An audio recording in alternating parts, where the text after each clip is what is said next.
नमस्कार, खबरें अब तक में आपका स्वागत है। मैं हूं आपके साथ पवन शर्मा। खबरें अब तक में आज बात होगी महाकुंभ पर हुए सबसे बड़े खुलासे की, उत्तराखंड को मिली बड़ी सौगात की, जम्मू विधानसभा में हुए बवाल की और जम्मू कश्मीर की इकोनॉमी सर्वे रिपोर्ट की, और आखिर में विधानसभा में हुए घमासान की भी बात करेंगे। इन तमाम मुद्दों पर बात करेंगे विस्तार से, मगर इससे पहले आइए नजर डालते हैं इस वक्त की हेडलाइंस पर।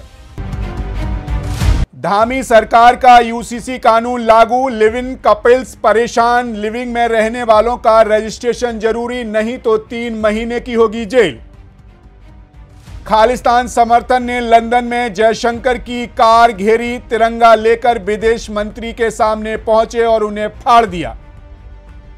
यूएई में 2 और भारतीयों की मौत की सजा हत्या के दोषी थे। 13 दिन पहले वहां यूपी की महिला को फांसी हुई थी।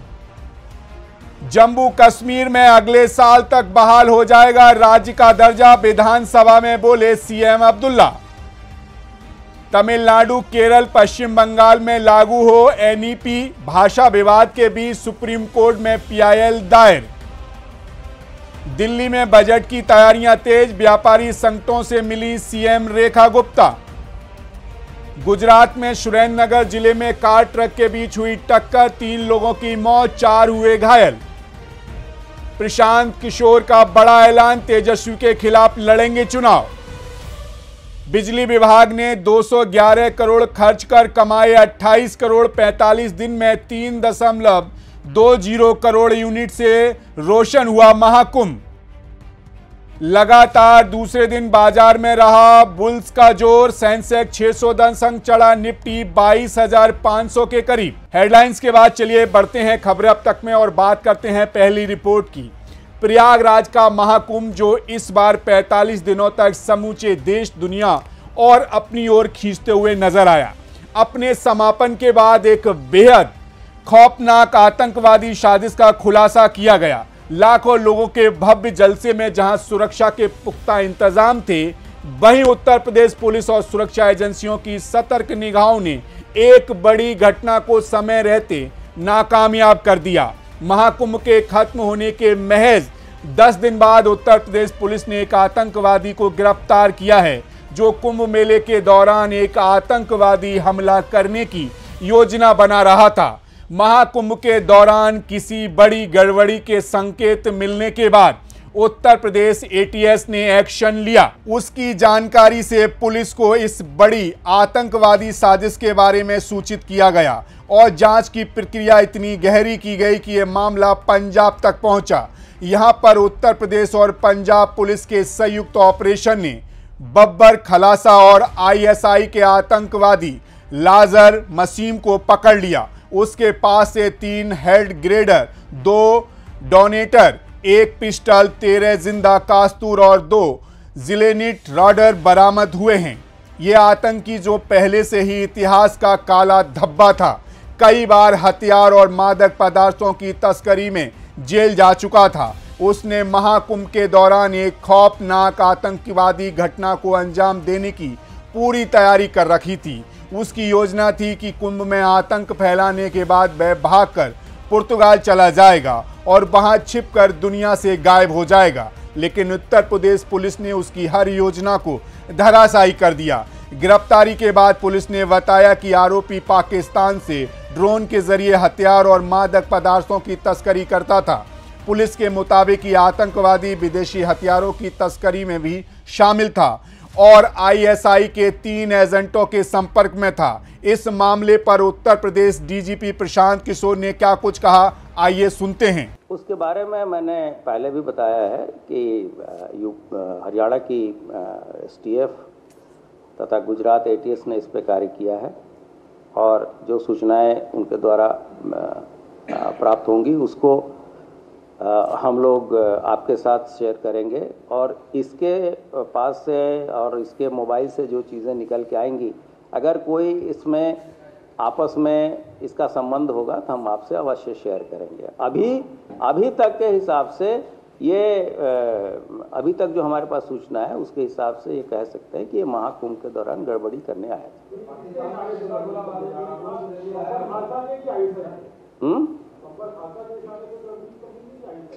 नहीं, ये दोनों का ये सक्रिय सदस्य है और बब्बर खालसा के महत्वपूर्ण लोग पाकिस्तान में भी रह के तथा अन्य विदेशों में रह के लगातार कार्य कर रहे थे और लोगों के द्वारा तो ट्वीट करके भी चीज़ें बताई गई थी। देखा जाए तो उत्तर प्रदेश पुलिस और सुरक्षा एजेंसियों की मुस्तैदी और समन्वय से महाकुंभ के दौरान एक बड़ी आतंकवादी साजिश को नाकामयाब किया गया, जो देशवासियों के लिए एक बड़ी राहत का संदेश है। इस ऑपरेशन ने यह साबित कर दिया कि हमारा सुरक्षा तंत्र किसी भी खतरे से निपटने के लिए हमेशा तैयार रहता है। पुलिस की चौकसी और मेहनत से न केवल एक भयावह घटना टल गई, बल्कि ये भी दिख गया कि आतंकवाद के खिलाफ हमारी लड़ाई निरंतर जारी रहेगी। फिलहाल इसी के साथ खबरें अब तक में बढ़ेंगे अगली रिपोर्ट की ओर। उत्तराखंड की पर्वतीय सुंदरता अब आपको और करीब से देखने का मौका मिलने जा रहा है। यूपी में पर्यटन को नई दिशा देने के बाद भारतीय जनता पार्टी अब उत्तराखंड में भी एक नई कनेक्टिविटी के साथ इतिहास रचने की ओर आगे बढ़ रही है। अब 9 घंटे का कठिन सफर सिर्फ 36 मिनट में पूरा होगा। जी हां, प्रधानमंत्री नरेंद्र मोदी ने आज उत्तराखंड का दौरा किया और हर्षिल में बड़ी जनसभा को संबोधित किया।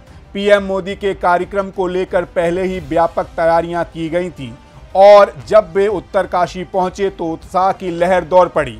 सबसे पहले उन्होंने मां गंगा के शीतकालीन गद्दी स्थल मुखवा धाम में पूजा अर्चना की और फिर उत्तराखंड के लिए ऐतिहासिक परियोजनाओं का ऐलान किया। वहीं इससे पहले वही पीएम मोदी उत्तराखंड को केदारनाथ और हेमकुंड साहिब के लिए रोपवे देने का ऐलान कर चुके हैं, जिससे तीर्थयात्रियों के लिए यात्रा की कठिनाई कम होगी और वक्त भी बचेगा। क्या आप मान सकते हैं कि एक पुरानी 9 घंटे की यात्रा महज 36 घंटे में पूरी होगी? जी हां, केदारनाथ की यात्रा के लिए भारतीय जनता पार्टी ने ये बहुत बड़ा कदम उठाया है। उन्होंने लोगों के कठिन यात्रा के डर से केदारनाथ नहीं पहुंच पाते थी, मगर अब जल्द ही भारतीय जनता पार्टी की सरकार इस समस्या को दूर करने वाली है। कैसे, चलिए आपको बताते हैं। सोन प्रयागराज से केदारनाथ तक का सफर फिलहाल 21 किलोमीटर लंबा है और इस यात्रा में 8 से 9 घंटे लगते हैं। ये रास्ता दुर्गम पहाड़ियों और भूस्खलन के खतरे से भरा हुआ है, लेकिन अब 12.9 किलोमीटर केदारनाथ रोपवे इस कठिन सफर को बेहद आसान बना देगा। 9 घंटे का सफर अब सिर्फ 36 मिनट में पूरा होगा। इस आध्यात्मिक ट्रायल केवल गैंडोला के जरिए हर घंटे 1800 यात्रियों को बाबा के दर्शन कराने की योजना है। मतलब एक दिन में 18,000 तीर्थयात्रियों को केदारनाथ धाम में बाबा के दर्शन कराए जाएंगे। अब आप सोच सकते हैं कि आखिर इसकी ज़रूरत क्या है, तो चलिए वो भी आपको बता देते हैं। लंबे रास्ते और कठिन यात्रा से तीर्थयात्रियों को स्वास्थ्य संबंधी समस्याओं का सामना करना पड़ता है, लेकिन अब रोपवे से ये परेशानी खत्म हो जाएगी। हेलीकॉप्टर की महंगी बुकिंग अब शायद ही कोई कराएगा। रोपवे से यात्रा का खर्च कम होगा और तीर्थयात्री बिना ज़्यादा खर्चे के बाबा केदारनाथ के दर्शन कर पाएंगे। वहीं हेमकुंड साहिब तक की यात्रा बेहद कठिन है, लेकिन अब 12.4 किलोमीटर का रोपवे गोविंद घाट से हेमकुंड साहिब तक की यात्रा को आराम से पहुंचाएगा। इस यात्रा में लगभग 10 घंटे का समय लगता था, लेकिन रोपवे बनने के बाद ये सफ़र सिर्फ 1 घंटे का रह जाएगा। बुजुर्गों और दिव्यांगों के लिए ये तो एक वरदान साबित होगा, क्योंकि अब उन्हें यात्रा के दौरान कठिनाई का सामना नहीं करना पड़ेगा। इन 2 रोपवे परियोजनाओं से न केवल तीर्थयात्रियों का सफ़र आसान होगा, बल्कि स्थानीय कारोबारियों के लिए भी एक नया अवसर खुलेगा। ज़्यादा यात्रियों का आना स्थानीय दुकानदारों, होटल मालिकों और परिवहन सेवाओं के लिए नया आयाम स्रोत बनेगा। उत्तराखंड का नया चेहरा। इन दोनों प्रोजेक्ट से उत्तराखंड में पर्यटन के नए आयाम खुलेंगे। ये रोपवे परियोजनाएं कनेक्टिविटी के लिहाज से न सिर्फ सुविधाजनक हैं, बल्कि स्थानीय अर्थव्यवस्था को भी मजबूती देंगी। देखा जाए तो अब भारतीय जनता पार्टी उत्तराखंड में भी पर्यटन को नई दिशा देने के लिए सक्रिय काम कर रही है। प्रधानमंत्री नरेंद्र मोदी के नेतृत्व में ये परियोजनाएं न केवल तीर्थयात्रियों के लिए यात्रा को सुगम बनाएंगी, बल्कि स्थानीय अर्थव्यवस्था को भी मजबूती प्रदान करेंगी। रोपवे परियोजनाओं से जहां कनेक्टिविटी में सुधार होगा, वहीं स्थानीय कारोबारियों के लिए नए अवसर भी उत्पन्न होंगे। इस कदम से उत्तराखंड का पर्यटन उद्योग न केवल राष्ट्रीय बल्कि अंतर्राष्ट्रीय स्तर पर भी अपनी एक अलग पहचान बनाएगा और आने वाले वर्षों में ये राज्य पर्यटन के हब के रूप में उभर कर सामने आएगा। फिलहाल इसी के साथ खबरें अब तक में रुक कर लेते हैं अगली रिपोर्ट का। जम्मू कश्मीर विधानसभा में 13 जुलाई 1931 के शहीदों पर नेता प्रतिपक्ष की अपमानजनक टिप्पणी को लेकर घमासान मचा है। विधानसभा अध्यक्ष अब्दुल रहीम ने सदन की कार्रवाई से नेता प्रतिपक्ष की टिप्पणी हटाने की घोषणा की। इसके बाद विवाद और बढ़ गया। भारतीय जनता पार्टी के सभी 28 सदस्यों ने विधानसभा का बहिष्कार किया और बाहर निकल गए। इस बवाल के बीच में नई सरकार राज्य की इकोनॉमी रिपोर्ट सामने रख दी गई। जी हां, मुख्यमंत्री उमर अब्दुल्ला ने विधानसभा में अपनी आर्थिक समीक्षा रिपोर्ट पेश की और वित्तीय दृष्टिकोण को लेकर अपनी बातें रखी। सरकार की इकोनॉमी सर्वे रिपोर्ट में साफ किया गया है कि देश की इकोनॉमी वित्त वर्ष 2025 में देश की औसतन जीडीपी ज़्यादा रहने का अनुमान लगाया गया है। साथ ही बेरोजगारी लेवल भी कम होने की बात की गई है। राज्य में काफ़ी सालों के बाद चुनाव हुए हैं और वहां पर नेशनल कॉन्फ्रेंस और कांग्रेस गठबंधन की सरकार बनी है। आइए आपको भी बताते हैं आखिर इकोनॉमी सर्वे में किस तरह की जानकारी दी गई, ये जानकारी देश के लिए क्यों ज़रूरी है। जम्मू कश्मीर की अर्थव्यवस्था में 2024-25 में 7.6% की बढ़ोतरी का अनुमान है। बाजार मूल्य का जीडीपी में 11.19% की वृद्धि की भी दमदार अनुमान है। राज्य में बेरोजगारी दर 2019-20 में 6.7% से घटकर 2023-24 में 6.1% तक आ गई है। जम्मू कश्मीर की अर्थव्यवस्था का आकार 2024-25 में लगभग 2.65 लाख करोड़ रुपए तक पहुंचने का अनुमान है। वास्तविक जीडीपी 1.45 लाख करोड़ रुपए होने की उम्मीद है। देखा जाए तो जम्मू कश्मीर अपनी जनसंख्या 0.98% के अनुपात में राष्ट्रीय जीडीपी में 0.8% का मजबूत योगदान दे रहा है और ये आंकड़े काफ़ी उत्साहजनक हैं। ये रिपोर्ट केवल संख्याओं की बात नहीं कर रही बल्कि राज्य की विकास यात्रा की एक नई दिशा दिखा रही है। राजनीतिक बवाल के बीच ये इकोनॉमी सर्वे जम्मू कश्मीर के नए आर्थिक भविष्य की तरफ इशारा कर रही है। क्या ये राज्य के लिए समृद्धि का नया युग साबित होगा, ये वक्त बताएगा। मगर इसमें भारतीय जनता पार्टी का श्रेय भी काफ़ी जाएगा, क्योंकि भारतीय जनता पार्टी के हस्तक्षेप के बाद जम्मू कश्मीर काफ़ी बदला है। फिलहाल इसी के साथ खबरें अब तक में रुक करते हैं बिहार विधानमंडल के बजट सत्र की तरफ, जहां आज सदन का माहौल एकदम गड़बड़ हो गया। जैसे कार्रवाई शुरू हुई, विपक्षी सदस्य अपने हंगामे से ऐसे धूम मचाने लगे जैसे कोई बड़ा तूफान आ गया हो।